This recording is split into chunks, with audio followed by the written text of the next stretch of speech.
Hello and welcome to another episode of All Politics is Local. I'm your host, John Dean. All Politics is Local is a production of the Greater Blackstone Valley Democrats. For more information about the Greater Blackstone Valley Dems, feel free to visit our website at www.gbvdems.org. We have another great show planned for you tonight. With me in the studio is Leland Cheung, candidate for Lieutenant Governor of the Commonwealth of Massachusetts. Leland, welcome to All Politics is Local, and thank you for coming by. Well, thank you for having me. And it's an honor to be on a show named after a Cambridge-based, Cambridge-born and bred congressman who coined the phrase, all politics is local. Yeah, Tip O'Neill, Yep. One of my heroes when I was growing up. I was a very politically active youth, and Tip was certainly one of my heroes, and we do miss him here in Massachusetts.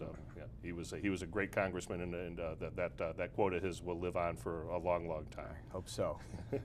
So tell us about your candidacy for Lieutenant Governor. Yeah, so I'm a candidate for Lieutenant Governor. My wife just let me get into the race in February. I was the last one in. We managed to accomplish in 4 months what other candidates did in years, make it through the convention, onto the ballot for September 9th, which is the primary, and running for Lieutenant Governor to join whoever our gubernatorial nominee is to make sure that we win in November and double down on Governor Patrick's vision of investing in every corner of the Commonwealth to create jobs, improve education, improve our infrastructure. And that's why I jumped into this race. I felt I had the best potential to partner with our next governor, both to get those things done and thus to help us win in November. Terrific. Tell us a little bit about your background. I know that you were a Cambridge City Councilor. Is that? I still am, yeah. You still are? Yeah. Okay, so tell us about that. So I've been on the Cambridge City Council for the last 5 years now. It's been a fantastic ride. I think if my wife knew I was going to win the first time around, I don't know if she would have let me run. But have earned a reputation on the Cambridge City Council as one of the most progressive, productive, responsive members of the council. I've listed my personal cell phone on the city's website, on my own website, ever since I was first elected. Return every call.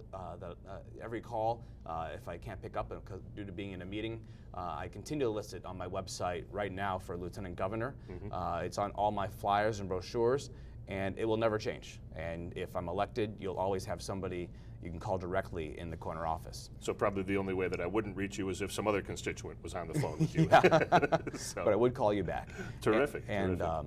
Yeah, no, I've worked on everything. I've stood and marched with unions, fighting for not just a minimum wage, but a living wage. I've worked to improve our educational system with universal pre-K, tracking our students after they go to college, making sure that they're successful, helping to invest and make sure that Cambridge remains a thriving economic hub for small, locally owned businesses, entrepreneurs, and multinational companies. I've worked to help protect the environment, invest in renewable energy, sustainability, environmental protection, and adaptability. The list goes on and on. No matter what your top issue is, what you're most concerned about, I'm the only candidate in the race for Lieutenant Governor that doesn't just have talking points, but a track record. You can go and look up and point to and be confident that day one, I'll be fighting for you. That's terrific. That's really great. What's your educational background? I was blessed to grow up. My parents both immigrated. My father immigrated in. I'll tell you a little bit of the longer story, so you get, sure, get absolutely. the context we have plenty of time. So, my father immigrated in 1969 to Massachusetts. He was living in Harvard Square, putting himself through school at Boston University at a time when you could still do that. And walking through the square each day, I mean, the activism that he saw in the streets was unlike anything he'd ever known before. And he became determined to instill in me an appreciation, the same appreciation he felt for the freedom and opportunity that we enjoy in America and that's too often taken for granted. So with regular trips to visit families still living in China, I realized how incredible democracy is. You know, my cousins in China can't just run for office. They can't write an op-ed criticizing a government decision without risking reprisal on themselves, their family. They can't do what your viewers are doing right now, you know, making up their own minds, getting involved at a grassroots level. Or even making their own television show like I'm doing exactly. right here. Yeah. You'd probably be getting a knock on the door if they knew that you had somebody who was trying to modernize government and upset and make things better for residents and make sure that their voices are heard. So my mother immigrated from Canada. They met through my father's sister on a trip my father was studying overseas. It was a cute story. But they also both understood that education creates opportunity. And it wasn't always fun having, a tiger mother and a dragon dad in the same household, but they pushed me to study hard, and that got me through school at Stanford. I got undergrad degrees in physics and economics, then went on and got a master's degree in aerospace engineering. Wow. Was part of a startup after college, moved up here 10 years ago doing venture capital, and not the Mitt Romney kind of venture capital. I had to explain this to somebody just a little while ago. That's more like vulture capital. That was private equity. He was tearing companies apart. What we were doing, we were investing in companies that were improving lives, creating the future, creating jobs in our community and across Massachusetts. Did that, and then in 2008 or so, was really interested in clean tech. Wanted to get, I saw this wave coming. I'm really concerned about what's happening with the environment. Decided to go back to get my MBA and my MPA, a politics degree. So I got my MBA from MIT Sloan and my politics degree from the Kennedy School. And during my first year, was really interested in trying to get some conversation going about issues that we were facing in Cambridge. And no one was really talking about the time, so decided to just run for myself and wound up winning. And the rest is history. That's terrific. That's a great story. I really, it's a quintessential American story. Son of immigrant parents, et cetera. So, it really is just a wonderful story to hear. Before we go too much farther along, you did mention your website and having your phone number on there. Yeah. Let's tell our viewers how they can find your website, how they can volunteer or donate to your campaign, et cetera. So it's lelandcheung.com. The spelling might be a bit tricky. LelandCheung.com. If you scroll right to the bottom, it's my personal cell phone, my personal email, and beyond that, I don't know if you're able to put a picture up of the website. You can actually chat with me live on my website. You can click chat. It goes straight to my phone. As long as I'm not in a meeting, I can write back to you. Okay. I can do that in post-production. I don't have it available right now, but I'll certainly do that in post-production, and we'll make sure to highlight that for our viewers. I also coded the ability for you to click on a button and video chat me live straight to my phone if you have a question and want to interact with me. All right, so let me get this straight. You're a coder? Yeah. Oh, that's wonderful. Having a coder in the corner office, that'd be tremendous. I'm a coder myself. I coded for years working at Fidelity Investments, about 20 years as a software engineer. So it's really that's really tremendous to hear that we're going to have a coder. I hope so. Out there nearby the governor's office. So that's wonderful to hear. Let's talk a little bit about why you're running. Yeah. So the reason I'm running is some people started asking me earlier this year to think about the race, and I hadn't really been focused on it. I have a 10-month-old daughter, was focused on my wife, my family, raising her, reading to her. But the lieutenant governor has historically been that connection between the governor's office and cities and towns. And I've realized over the course of the last 5 years in the Cambridge City Council that for any city or town to reach its full potential, we need some statewide strategies to help us overcome our common challenges. I've realized that because 3 years ago, Governor Patrick appointed me to the board of our state's economic development agency. And I've had the opportunity to travel around the entire Commonwealth, investing in mass broadband, bringing high-speed fiber internet to 1,200 schools, libraries, town halls, places that previously only had access to dial-up. We've created the Holyoke Green Computing Center, which has attracted companies like IBM and Red Hat. We've invested in Lowell. We've invested across the Commonwealth, and I realized that if we're going to compete in the economy of tomorrow, we need to start thinking of ourselves as one complete Commonwealth, and in making sure that every single person, every single resident, no matter where they live, has access to all the opportunities and jobs and resources and support that they need to find their American dream. And that's the same reason that I ran for the City Council in the first place, if I can digress for a second. So the reason I the issue that I was most concerned about was I was working in the innovation economy, investing in companies, and people were talking about, oh, isn't it great that we're adding to the tax base and we're attracting companies like Google and Microsoft, but no one was talking about the kids living in public housing, literally 2 blocks away from Google and Microsoft, that weren't getting the education or the support or the mentorship that they needed to one day work there. Or the future that they needed, And we had entrepreneurs across the city that had great ideas, but they maybe didn't have the PhD, maybe didn't have a college degree, a GED, or a 2-year degree, no matter what they had, but they had an idea and the potential to help improve the community and create jobs, but they just didn't have the connections or the financing or the support. And I said, how do we make sure that everyone gets access to that? And that's the same issue that I've realized through working with Governor Patrick on the board, that the entire Commonwealth is facing. And if I can ramble on for a second more, and give you a brief analogy. Like I mentioned, I went to college in California. It's an hour from San Francisco to Stanford, and from Stanford to San Jose. You got Twitter in San Francisco, Google in Menlo Park, Apple in Cupertino. And we're often comparing ourselves in the Globe or the Boston Business Journal to our Silicon Valley. Well, it's 2 hours end to end. Well, it's also about 2 hours end to end of Massachusetts. But it's an hour from Boston to Worcester and from Worcester to Holyoke. But we act like Boston and Worcester and Holyoke are in different parts of the world. They're not. Sure. What happens to a kid in Pittsfield affects every single member of our Commonwealth. It affects people that living in Cambridge or Boston. And we need to start thinking of ourselves as one Commonwealth and investing in each other. And that's why I'm running for Lieutenant Governor. That's what I want to focus on. And I think every gubernatorial candidate will agree that that is a priority. And I think they would welcome the fact that somebody with private sector experience, public sector experience, wants to take that on. That's terrific. That's a great rationale for running. I think it's probably the best rationale that I've heard so far in my limited exposure here doing my show. Well, so thank you. So thank you so much for that.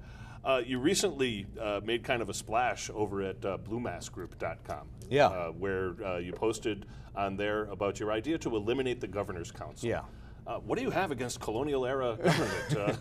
It's an antiquated vestige of our colonial past. And on the Cambridge City Council, I've been fearless about trying to tackle these sacred cows, regulations that were created 40 years ago, before the internet was even an idea. And I think that to make sure that we continue to compete, we need to revisit those regulations and update them. And my first interaction with the Governor's Council was when we were trying to get the first Asian American woman onto the Supreme Judicial Court of Massachusetts.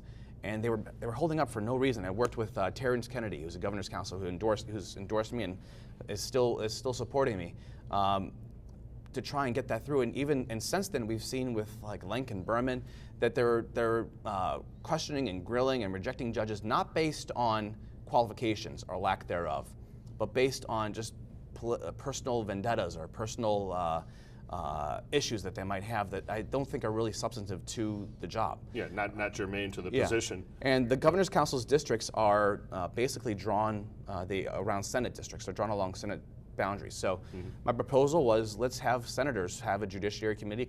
I'm open to other ideas. All I know is that the system as it is not working as well as it should be. We have a lot of judges and appointments coming up that we're anticipating a lot of retirements, and we need to be effective at making sure that people who are struggling to make ends meet and for some reason have a court date, a speeding ticket, whatever have you, don't go there, take time off of work, show up only to have no judge be there. Sure. So that's what. So the Governor's Council, historically, it is from the colonial era, right? Yeah, it was from well before the American Revolution, even. It was originally a check on the governor, who was appointed by the king. Yeah. And it was the people's voice. But in the '60s, the power of it was drastically cut back after some rampant corruption. So I think that we're one of only 2 states left that still have a Governor's Council so I think that other states have the legislature act as the check and balance on judicial nominees from the governor. I think that would work here as well. Sure, we see the same thing in Washington D.C. That certainly the Senate has the advice and consent role for judicial appointments out of Washington D.C. So very, very similar to what you're proposing. I don't really see a problem with it. I do see a problem with the Governor's Council, like you say. I mean, the rampant corruption, et cetera.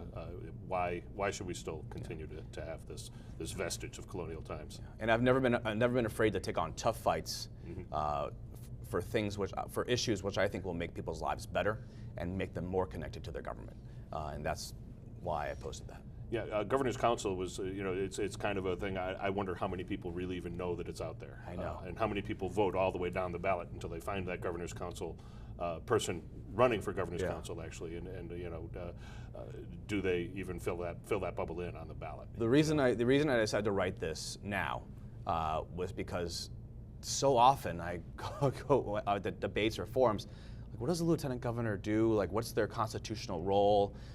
People just don't. A lot of people don't know. The insiders, I think, people that pay a lot of attention know. But everyone knows what their senator does. Everyone knows their senator sits on committees. Everyone knows their senator. So that's why I decided to have it now. They're still going to be on the ballot this year, and if we can make people a little bit more aware about the role and the importance of it, at least I've achieved that. Well, perhaps if we can point out the cost of it, people might say, "Oh, well, government waste. Let's eliminate that." Right. Yeah. So before we move any further, we have been doing a fun little segment on this show lately where we pull up a picture of my truck's infamous tailgate. So Brett, if you could pull up that picture. We'll take a look at that, and I think that you've brought me a bumper sticker, correct? Yes. To put on there. Here you go. There we go, and we have the picture up. So we don't have an awful lot of room left there. I have a little room under Keep Milford Casino free, which is to the right of Don Berwick, and I have a little room to the left of Ed Markey underneath Maura Healy. What do you think? What's a good spot for you? I think I'm left of Markey, so you're to the left of Ed Markey, so we'll put you right there. Brett, if you don't mind, let's show the. I'm sorry, you got a 3-shot, please, and we'll show the. There we go. There's my Leland Cheung bumper sticker. It'll fit right in there to the left of Ed Markey on my infamous bumper. So the next time that we do this segment, we'll have your bumper sticker up on there. Appreciate it. Thank you so much. Thank you so much for bringing that to me. That's a real fun segment of the show that I've really enjoyed doing. Yeah. I drive all over the district here, so people tend to know who I am. And so what do you do when you run out of space? How you get to stop the show? Well, you know what? I actually got a brand new bumper a little while ago. Oh. I was hit from behind on Labor Day last year. Oh my! I hope you're okay. Oh yeah, I was fine. Everything was okay. It's a typical story, right? Most accidents happen within 5 miles of the home. Yeah. It was Labor Day weekend. I drove from my house with my daughter and her boyfriend. We drove down to Connecticut to the Long Island Sound to see my sister. We spent the whole day there with my family and had a great time. And we drove all the way home. And within a quarter mile of my house, I got hit from behind by someone who was coming from the bar. He took off. It was a pretty funny incident, and nobody was hurt. Everybody was okay, but my bumper was trashed, and I lost my Joe Kennedy sticker in that incident. So they gave me a new bumper, so I actually do have a little bit more space. Congressman Kennedy, right now. Congressman Kennedy, yes. It was. I had his bumper sticker on when he was running, and yeah, obviously supporting him. We went to Stanford together. You can call him right now and ask for a bumper sticker from me. Okay, let him know. You'll have to do do text that. message. Do that for me. You know what? I'd love to get him on the show. So if Yeah. you want to call him up and tell him that I need to have an hour with him at some future date. Absolutely. Obviously, he doesn't have a primary opponent, but I would love to have him on the show before the November election. It'd be great to get him on here and have him make his case for re-election. It's great to be represented by a Kennedy. I think that's really just wonderful. Yeah. It's great to see that family's tradition of public service continuing in the person of Joe Kennedy. Especially somebody like Congressman Kennedy, who is just so genuine and so I think heartfelt in his commitment to people. I actually have a friend that I went to Kennedy School with that was with him on the Peace Corps mission that he was on, and even thousands of miles away, outside the borders, he still showed the same care and compassion for people with no TV, no crews, no nothing. Right, So it's just who he is. No interest in publicity. Yeah. That is, not politicization, but publicity. But yet he's still just the same person. Yeah. Yeah. So tell us about being a fiscal progressive. Yeah. That's quite the moniker you've got there, fiscal progressive. I like that. Tell us about it. I don't know if we can roll the video at some point. We can. That would be very helpful to do. Okay. Well, you know what? For my viewers, in post-production, I will be inserting the video right here. All right. Good. My name is Leland Cheung, and I'm running for Lieutenant Governor to help build a Massachusetts that sees itself as one Commonwealth. As Governor Patrick's appointee to the board of our state's Economic Development Agency, I've learned that there are incredible projects, talent, and job creation potential all across the Commonwealth. Wind farms off the coast, green computing in Holyoke, vertical farming in Worcester, plastics engineering in Lowell, precision manufacturing in Springfield, there exists emerging innovation all over the state. But to better compete in a global economy, we need to invest in high-speed transportation infrastructure to better connect our gateway cities, in high-speed internet to lead in the online economy, and in affordable education that gives everyone access to the economy of tomorrow. That investment will bring job growth and produce a virtuous cycle, providing tax revenue to again reinvest in ourselves. And that growth is going to come from our gateway cities and all the cities and towns in between. And if we built that, imagine what we could build on top of it. Computer science education for every kid in high school, universal pre-K, an open clean tech platform for startups to put more renewables onto our grid, a single payer system to lower healthcare costs, and workforce development programs to give people not just jobs, but careers. I'm a first-generation American. My parents immigrated to provide me opportunities to succeed. With a daughter of my own now, I want to build for her and all of our families a Commonwealth that enables them to prosper, not just tomorrow, but decades from now. And that's why I'm a fiscal progressive. My name is Leland Cheung, and I want to be your Lieutenant Governor.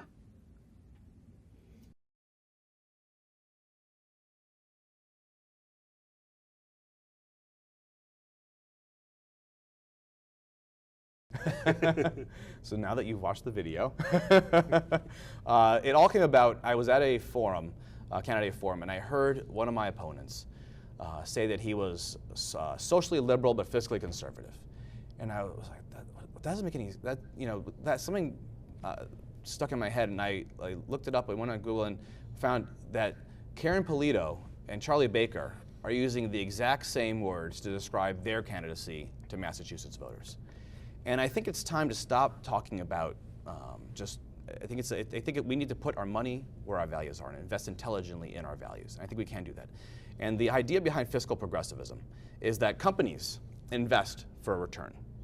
The government is not a company, but it's the same idea.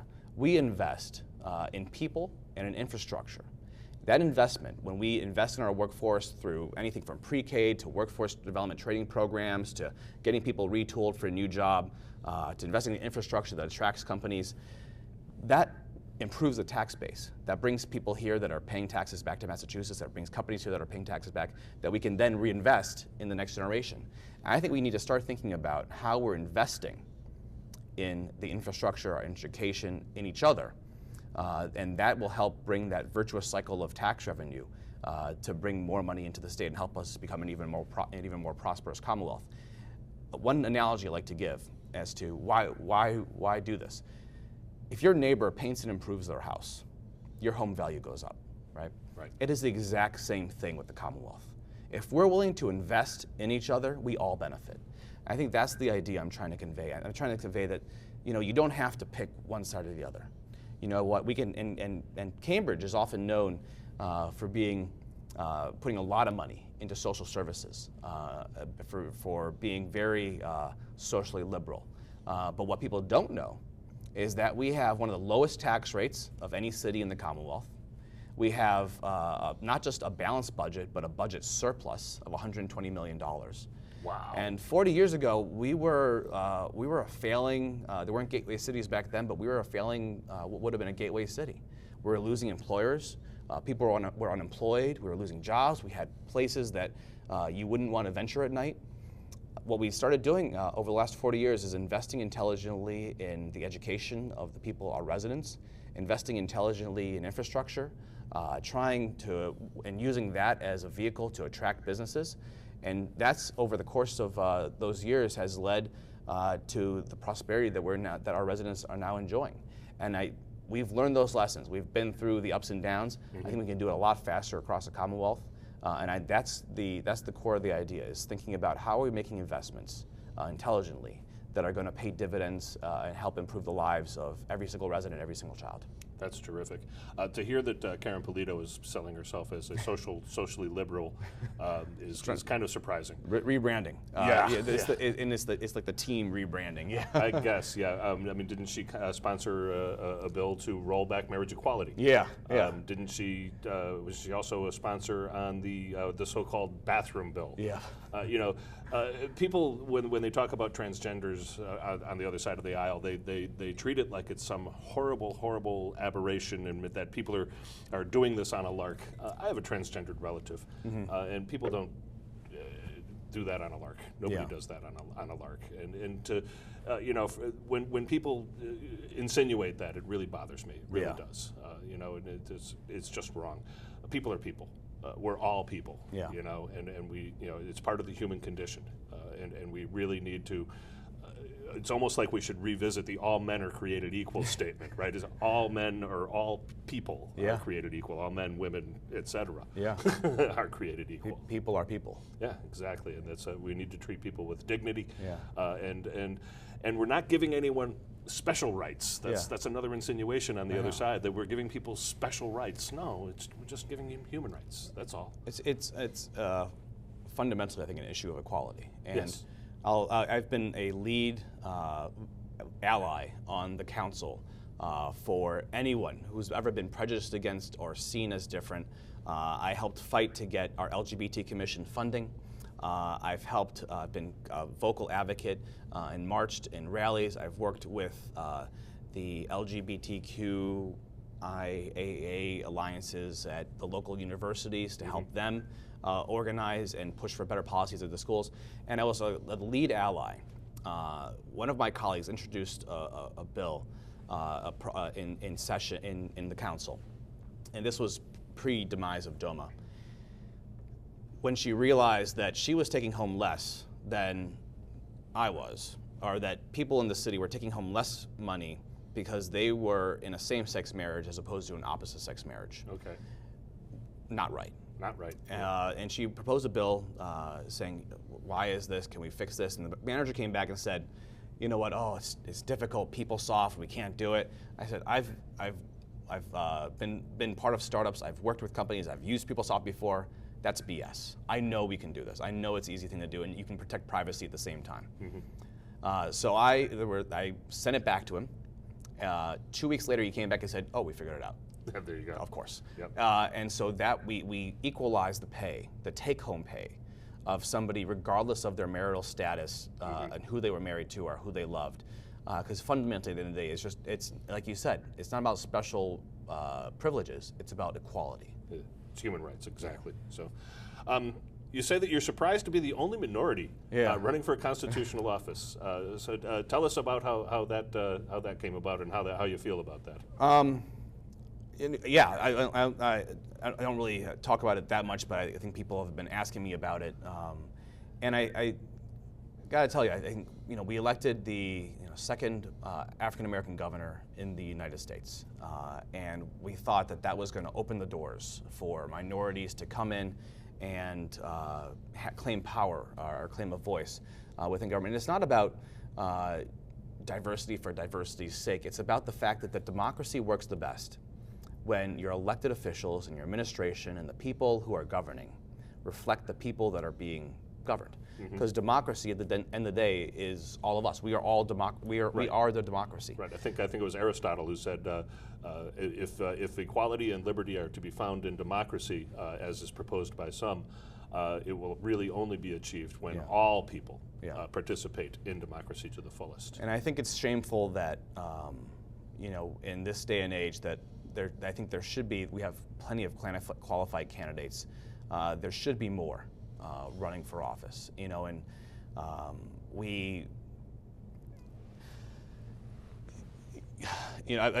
one of my first memories as a kid, before you even know who you even are, going to grade school, people made presumptions about how I looked. People were trying to say, it was right around the time like Karate Kid or Goonies came out, and they said, you must know karate, and were testing me. I had to go learn karate, which is just to be able to hold your own on the playground, right? And that's not right. And I think, and even today, I go around and people say, well, where are you from? Cambridge. I'm on the Cambridge City Council. Been there for 5 years. Oh, I mean, where are you originally from? Well, I grew up in Chicago and Florida and Seattle, Atlanta. My father moved around a lot as he was looking for work and trying to make a living for his family. I mean, where were you born? I was born in America. Yeah, okay. I'm American through and through, and it's you know, we even in our polling, it showed that if we mention the word Asian American, our numbers go down. Really? Yeah. Wow. And so I don't go out and advertise it. I don't talk about it. I think people should vote for me based on the fact that I'm the most qualified candidate. Okay. Based on the fact that I have 5 years of experience in local office, solving problems at the local level, and can be that bridge between our cities and towns and our local leaders and the governor's office. The fact that I've worked with Governor Patrick, creating jobs and opportunity across the Commonwealth. The fact that I have experience in the private sector. That's why people should vote for me. People shouldn't vote for me because I'm a minority. I have been out there and advocated for equal rights, and it does give me a perspective. But at the end of the day, whether you are whether you're a new immigrant, whether you're a minority, whether you've been here for generations, we all want the same thing. We want safe streets. We want good schools. We want a job that pays us a living wage, that allows us to put food on the table. Mm-hmm. That's what everyone wants. Yeah. And that's why I'm running. And I think it does give me a unique perspective, but at the end of the day, I'm trying to make the lives of every single person in Massachusetts better. Not just, you know, I don't want to be known as, you know, the minority candidate. I want to be known as the candidate with the best experience and the best plan, the best vision to actually help move Massachusetts forward. The best ideas, and let's move it forward. Yeah. That's terrific. So let's talk a little bit about why. Why Lieutenant Governor? Yeah. Lieutenant Governor, so the governor has to, I've been entrepreneurial my entire career. I was part of a startup and then in venture capital, helping build businesses. The governor has to worry about like a million problems, from fixing potholes on the turnpike to addressing deficiencies within agencies. The lieutenant governor has the ability to focus over a long period of time on issues of long-term importance, and really bring you know, the idea of having a platform, a budget, a staff, and being limited only by my own creativity and willingness to work hard. That's exciting to me. Mm-hmm. The fact that I can go out and meet with residents across the Commonwealth, the fact that I can go out and work with people at all levels of the administration to try and improve government, and not be bound, you know, by having to just always be putting out fires, but really focus on, I think, what's going to move Massachusetts forward over the long term and make lives better now and for generations to come. That's why I think Lieutenant Governor is such an exciting opportunity. And that's what I talked about in a recent video about rebooting the role of Lieutenant Governor. I think it should be a true COO, Chief Operating Officer of the Commonwealth. Sure. Yes, I think I saw something about that on Blue Mass Group as well.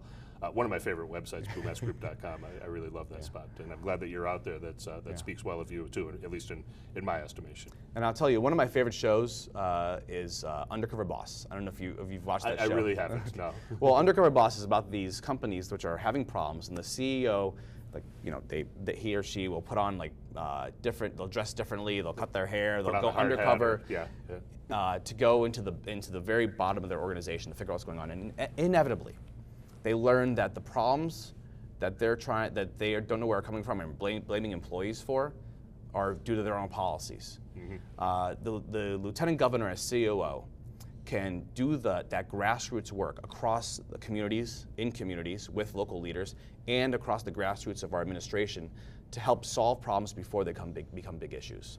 And that's what I find really exciting. That's why I wanted to run for lieutenant governor. So when you see things like, I think there was a recent op-ed in the Globe saying that the position of lieutenant governor should be eliminated. Yeah. When you see things like that, how do you respond? Well, I think that the position of lieutenant governor should be redefined. Mm-hmm. I think it should be redefined in a way that's more relevant to residents, that actually helps improve their lives. And the reality is, in the modern world, the governor just has a lot to worry about. There's a lot going on. The lieutenant governor can be the one going out, solving problems at the local level, making sure that residents, everyone lives in a city or town, don't just have someone representing them at the table, but have a voice, someone they can connect to at the table. Making sure, you know, spending time going out and recruiting new businesses to come to Massachusetts, and having the CEO, the governor, whoever she or he may be the person who goes out and closes the deal. And I think that the role should be redefined, and I think if we do that, I think we'll have a better Commonwealth for it. So perhaps we should have a new show, and we'll call it, I don't know, Undercover Lieutenant Governor. Yeah. It could very well work out. What separates you from your opponents? How would you define yourself? What are the characteristics that really set you apart? Yeah, I think my extreme accessibility, the fact that that's never going to change. I'm never going to change my cell phone number, otherwise, my wife, my family, and my friends couldn't find me. If I'm elected Lieutenant Governor, you will always, always, always be able to call. If I'm not in a meeting, leave a message. I'll call you right back. Have somebody that you can call in the corner office who wants to get to work on solving your problems. That's how I've led as a city councilor. I can't take credit. Everything that I've done, I can't take all the credit. It's all been with the partnership and support and ideas from residents who have brought me an idea or a problem to solve, and we've gone to work. What differentiates me is that accessibility. What differentiates me is the fact that I have private sector experience. I've had a real job in the private sector where I've been on the line to meet a budget, to meet goals, meet metrics. The fact that I've been an entrepreneur, worked in the innovation economy, which all of the gubernatorial candidates are talking about trying to expand. The fact that I have that local elected experience, and it's like you realize when you get into local office, you don't know what you don't know until you get in and you realize you don't know it. And if we want somebody in the corner office who understands that these aren't just line items on a budget. They're programs that people rely on to just put food on the table. Somebody who understands that at a visceral level. So I think that's what differentiates me. The fact that I have the private sector experience, the fact that I've been elected for the last 5 years on the city council, and the fact that I've worked with Governor Patrick on creating opportunity throughout the state, and I want to double down, and I'm ready to start doing that day one. Great, that's terrific. So what's it like campaigning with a young family? You mentioned before that you have a young daughter. Yeah. How old is she? She's 10 months old now. 10 months old. Yeah. That's a wonderful age. She's probably getting about ready to start toddling around. Is she crawling and stuff She's right crawling now? all over the place. The Yeah. day after she started crawling, she started trying to crawl up the stairs. Oh, yeah. It's challenging. It's fun when I can bring her around on the campaign trail. Uh-huh. I love to do it. She loves crowds. She loves to meet people. She's really a social animal. So perhaps she'll be lieutenant governor someday.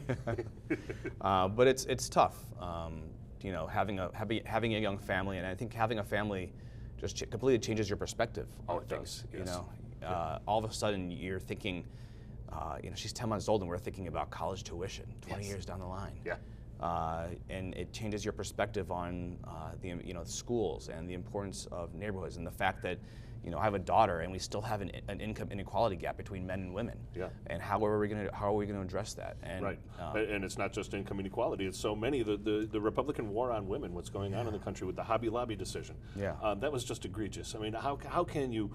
You're basically saying that this particular religion can impose its values, and then for the Supreme Court to actually come out and say, well, it doesn't apply. It only applies very narrowly to contraception.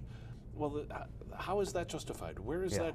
You're here in the Constitution. Now you're ensconcing religion into the public sphere, and so many things. I have a daughter myself. She's 21 years old, and if she were to lose her rights or her bodily autonomy, that's really the way that I look at it. I could no more compel her to donate me a kidney than I could compel her not to avail herself of a safe medical procedure if she needs one.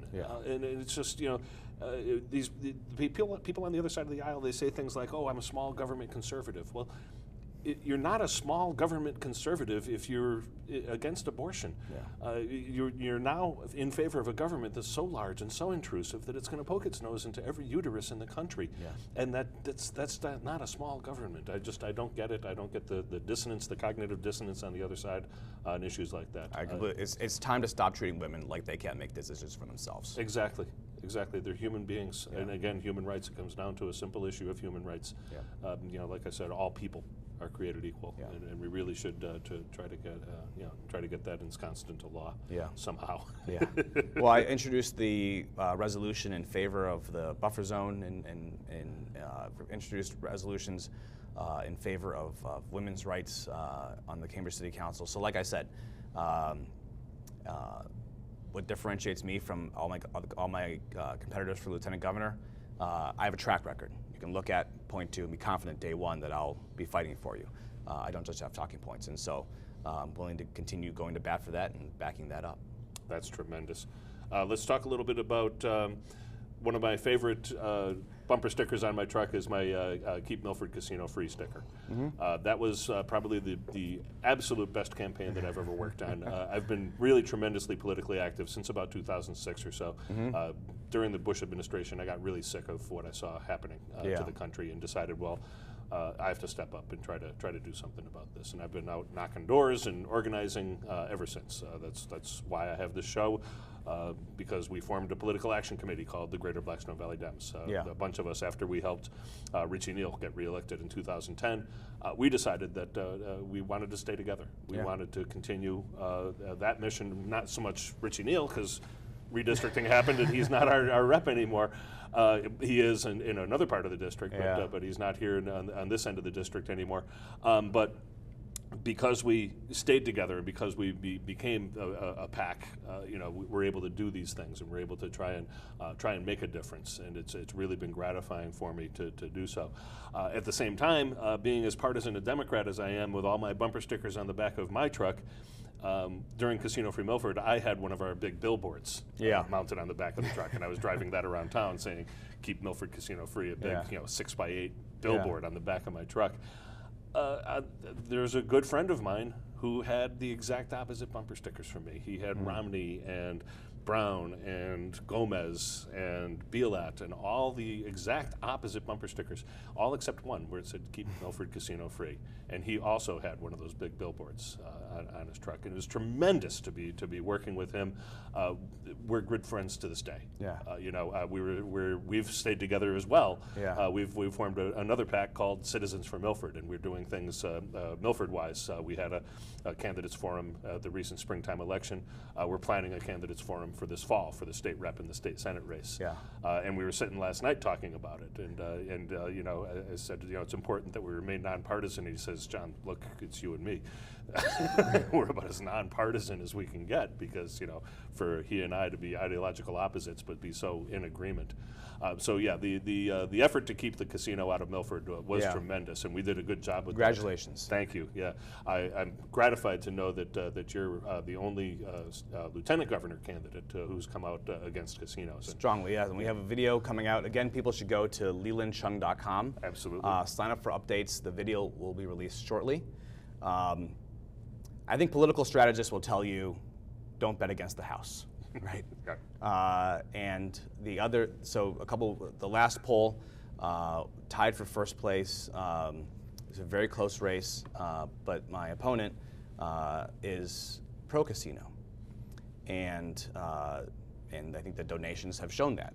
I think what I would say is that there's a few reasons why I don't think casinos in Massachusetts are a good idea. First of all, if you're talking about economic development, talking about the money, the revenue going to the state, I don't think the revenue is going to materialize. We've already seen and heard in the news that other states around us are planning casinos along our border and planning to revamp their casinos to make sure that we're not able to steal share from them. So we're not going into, it's not like there's not going to be a response from the market. Second thing is the casino operators which are currently bidding are not owned in Massachusetts. They're not Massachusetts companies. They're owned other places. So that means the profits are not staying in Massachusetts. They're leaving the state. Thirdly, if the idea is to attract investment, public-private partnerships to rebuild some of our cities and create jobs, there are so many things we can invest in. Redoing schools, redoing bridges, building workforce training centers, improving infrastructure, educating people so they can get not just jobs at casinos, but careers at industries which are growing. I think that's what we should be focused on. And lastly, two more things. I think if you look at other casinos across other places, people go in and they stay in, and the local businesses around them decimated. Right. And then finally, as the only minority running for any office statewide, I know that Asian Americans, first-generation Americans are predominantly targeted by casinos to go and gamble. And oftentimes, the people who have the worst gambling addictions are the people with the least to lose. Right. And we have people being foreclosed, their homes foreclosed, their kids and families being put on the street because they have an addiction and they went to a casino and they gambled. Let's not make it easier for them by, instead of having to get on a bus, be able to walk down the street. Right. So that's why I stand against casinos, and I encourage voters There's other ways that we can grow the economy. There's other ways we can create not just jobs but careers. So other things we can invest in. Well, what I said during the casino-free fight here in Milford was, we're Massachusetts. We lead this nation. Yeah. We've been leading this nation since before it was a nation. Yeah. You know? And for us to embrace casinos as some kind of a panacea or some kind of a cure, Yeah. It just flies in the face of logic for us. We have an educated workforce here in this state. Yeah. We don't need jobs as janitors or card dealers or Yeah. whatever in the casino. And the casino culture is it's just wrong. There's so much wrong with it. Another thing that they do, people that talked to during the fight here in Milford, they said, we said things like, well, casinos, if you go into hock to them, they'll put a lien on your home. Yeah. And oh, no, the casino proponents were saying that Foxwoods would never do that. Foxwoods would never put a lien on somebody's home. That was just in the paper the other day. They were putting liens on people's homes in Rhode Island. Yeah. It happens. It happens all the time. The story was about this one guy. He went to the casino with $3,000. Yeah. Gambled it all away over the course of 24 hours. Yeah. Now, he's been awake for 24 hours. He's drunk. All right. What does he do? He goes to the credit window. They said, are you a homeowner? Yeah, I'm a homeowner. They gave him another $7,500. It's terrible. Now he's drunk. He's been awake for 24 hours. What's he do with $7,500? He loses it. Yeah. Of course he does. He loses all of that money. Next thing you know, he's getting a lien slapped on his home. The casinos always win. Yeah. And so I think it's wrong for Massachusetts. And I also say, like I said, there's other things we can invest in to give people opportunity. I know, especially in this area, Western Massachusetts, that people have lost jobs, that we've seen industries go offshore.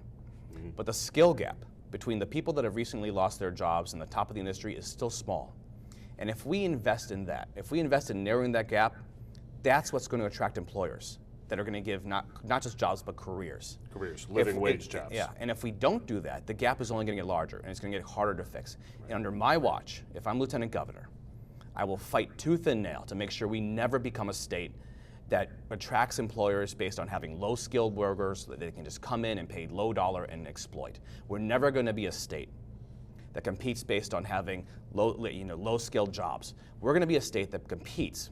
We're never going to be a state also that competes on having giving tax breaks to big employers to come in and only to see them leave once the tax breaks run out. We're going to be a state that competes based on having the best, most educated workforce, the most productive workforce, the best infrastructure, and that's what's going to attract employers, that's what's going to create careers, and that's where we should be going.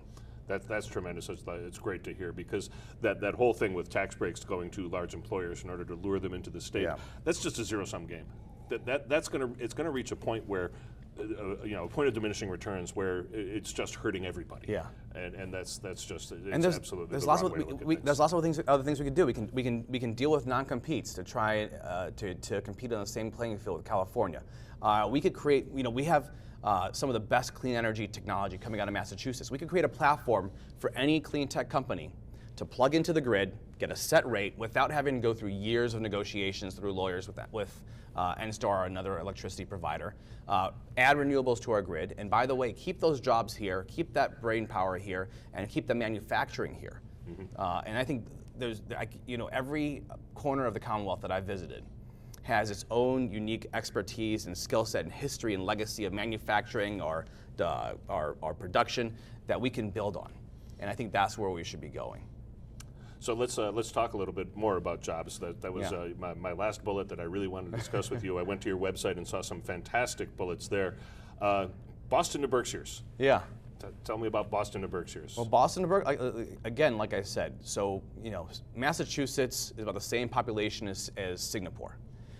Silicon Valley, 2 hours from end to end. Boston to Berkshire is about 2 hours. We're not competing with each other. We're just not competing Worcester to Boston or Springfield to Holyoke.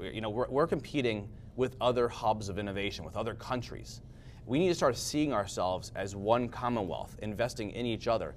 And I think that's how we're going to create jobs. And like I said, like the highest concentration of medical device manufacturers is between Lowell and Worcester. You know, there's tons of advanced manufacturing and precision manufacturing out in the West in Springfield. There's an entrepreneur in Springfield who's going to local companies, asking them what they're looking for, bringing in professors on a volunteer basis, checking and having them, educating them, checking off all the boxes, and then placing them back at those employers. There's lots of things we can do to create, and again, not just jobs, but careers. Careers that pay not just a minimum wage, but a living wage, a wage that allows you to put food on the table. And if you can get by on a minimum wage, even if the minimum wage was $15 an hour, that's still $30,000 a year. And if you can put food on the table, pay for a mortgage, save for retirement, save for your kids' education on $30 grand a year, tell me your secret, because I would love to know. But you're still only one medical tragedy away from losing it all. From absolute devastation. And so that's why I want to invest in our workforce, invest in our people, and give them the opportunity to give every single person the opportunity to have a career that is paying them not just a minimum wage, but a living wage. Living wage is very important. That's vital to me. So many people talk about eliminating the minimum wage. Yeah. I can't imagine where they're coming from. My own brother is fallen off the progressive wagon. He's listened to too much Rush Limbaugh, I think. And he put something on his Facebook page the other day. It was a simple graphic that said, if you don't like the minimum wage, just get a new job. As if it's just that simple to just go out and get a new job. No. You know, it's not. And if we invest in the minimum wage, if we invest in other people's education, that's going to provide the tax revenue to again reinvest, and it's going to pay dividends. Right there, you go. The virtuous cycle versus the what's the opposite of the virtuous cycle? I can't remember. I watched Robert Reich's documentary, Inequality for All, and he talked about the virtuous cycle versus, and now I can't remember the name of the other cycle that goes in reverse. You know, and Charlie Baker and the right-wing Republicans, they're talking about you know, the job creators.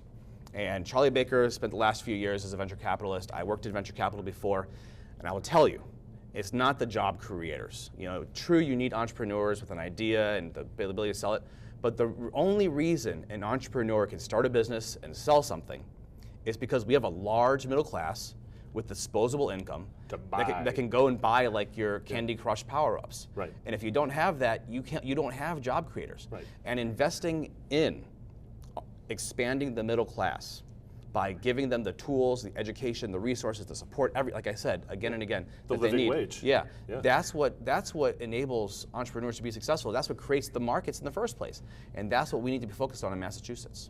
Yeah, there's a in the movie Inequality for All. There was a segment in there where I can't remember his name now. He also gave a TED talk about this, but he's a billionaire, owner of a pillow company, a pillow manufacturing company. Yeah. And he's a billionaire. He has a lot of money. Yeah.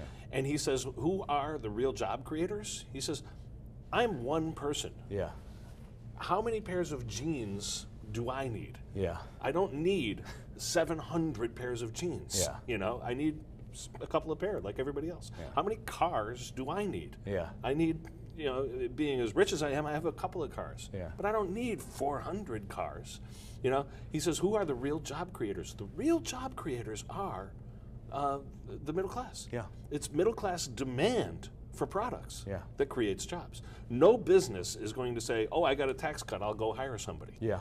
They're going to say, oh, I have demand for my product that I can't meet with my current workforce. Yeah. That's when they'll go expand their business and hire a new worker. Yeah. But not until then. Yeah. And people that need to understand that the real job creators are a healthy middle class. Yeah. One of the bumper stickers on my truck says, the best customer of American industry is the well-paid American worker. It's like Henry Ford's maxim of you need to pay your line workers enough to be able to afford your product. Yeah, exactly. I might borrow your analogy. Absolutely, please do.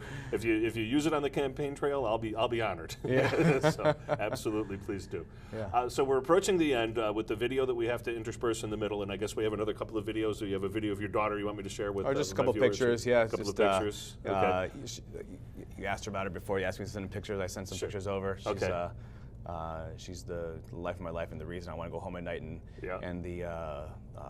Yeah, so Yeah, fantastic, absolutely. yeah. We'll put those in. So we do have a couple of minutes left if you want to just make the case to my viewers why you're the best choice on September the 9th. Yeah. And absolutely why you're the best choice in November after you win the primary. Yeah. So be my guest. Well, I think I'm the best choice on November 9th because I'm going to be able to take it to the Republicans. And I'm going to go toe-to-toe with Karen Polito and Charlie Baker and fight hard, fight tooth and nail. And I've been fighting on the Cambridge City Council to get things passed and make progress happen and move our city forward. And that's how I'm going to help win whoever the gubernatorial nominee is. I'm willing to ready to take that battle on and to make sure that we win in November. That's, I think, one reason why people should vote for me. The other reasons, I've said it before, I'm the only candidate in this race with experience at the local level in local politics, understands how budget items aren't just numbers on pieces of paper. They actually affect people's lives and how they affect people's lives. Because I've seen it. You can't hide when you're serving the local level. People know where you live and how to find you, and they talk to you at the grocery store about everything that's going on in their life. I'm the only person who's worked in the private sector, in the innovation economy, the economy of tomorrow, that all the gubernatorial candidates are talking about trying to expand. And I'm the only person who's worked with Governor Patrick, starting to invest across the entire Commonwealth, in every corner of the Commonwealth. And I'm ready to continue doing that day one. That's why people, I think, should vote for me as Lieutenant Governor. And I'm not running for Lieutenant Governor because I see this as a stepping stone. I'm not running because I wanted to be in elected office and saw this as my easiest shot. I'm already on the Cambridge City Council, which is, frankly, a pretty great job. And I serve at the will and pleasure of the people, and I serve at the will and pleasure of my wife. And so I have no political ambition. It's all up to her how long I'm in this. And at some point, I have a 10-month-old daughter. At some point, she's going to say, it's time to find a job that lets you be home at 6 o'clock at night, 7 o'clock at night. But the reason I got in this is because I think that Massachusetts is at a tipping point, and we're either going to double down on Governor Patrick's vision of investing in education, technology, modernizing government infrastructure, or we're going to go backwards with Baker.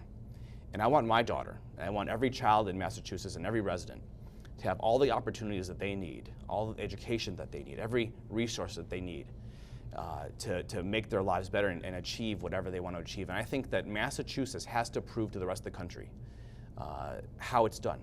I think fiscal progressivism, thinking about investing in people, not just about slashing government and cutting costs. Government's not this boogeyman out there. Government is us. We need to show the rest of the country how it's done.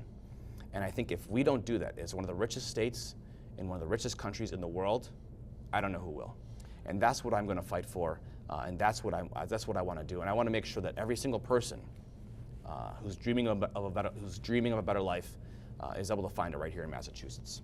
Well, Leland, that was terrific, and thank you so much for visiting All Politics is Local. It's been a pleasure having you on the show and a pleasure discussing all of these issues with you. It's been fun. Before we go, I would like to just point out one thing that I always try to get in. Yeah. So many people talk about tax burden. You talk about how, here in Massachusetts, people, we can build a virtuous cycle where the tax collections go up and the state can afford to do things. Yeah. So many people look at their taxes as a burden, but I always say that you should actually look at it as a spending decision. Yeah. I mean, it's not a decision, obviously, it's something you have to pay. Yeah. But still, look at it as, am I getting a value for the money I spend? Yeah. And when you think about it, I mean, snow removal alone is worth the price of admission. Yeah. How much somebody who makes $50,000 a year, how much does he pay total in taxes? Yeah. And for if it snows, it doesn't matter if it's 3 feet deep. Within several hours, he can go anywhere he wants to. Yeah. Never mind police protection, fire protection, roads, bridges, schools, etc. Yeah. All the various services that are provided by your tax dollars. We invest our money into our government, and our government is us. And it's really sad to me that so many people are so short-sighted about stuff like that. Well, taxes are the price of democracy and a civil society. Absolutely. And it always hurts to see it. And I think government needs to be efficient. And we've made sure my entire time in the Cambridge City Council, I've worked to make sure that we're spending money efficiently and wisely, and making sure that we're not wasting the taxpayers' money. But I would also say that, like I said, taxes are the cost of freedom and of opportunity. And the years that I've paid the most in taxes, I remind myself that's because I've made more money that year. There you go. There you go. So, Leland, again, thank you so much for being on the show. I really appreciate you being here. You've been watching All Politics is Local, production of the Greater Blackstone Valley Democrats. For more information about the Greater Blackstone Valley Dems, feel free to visit our website at www.gbvdems.org. Good night, everybody.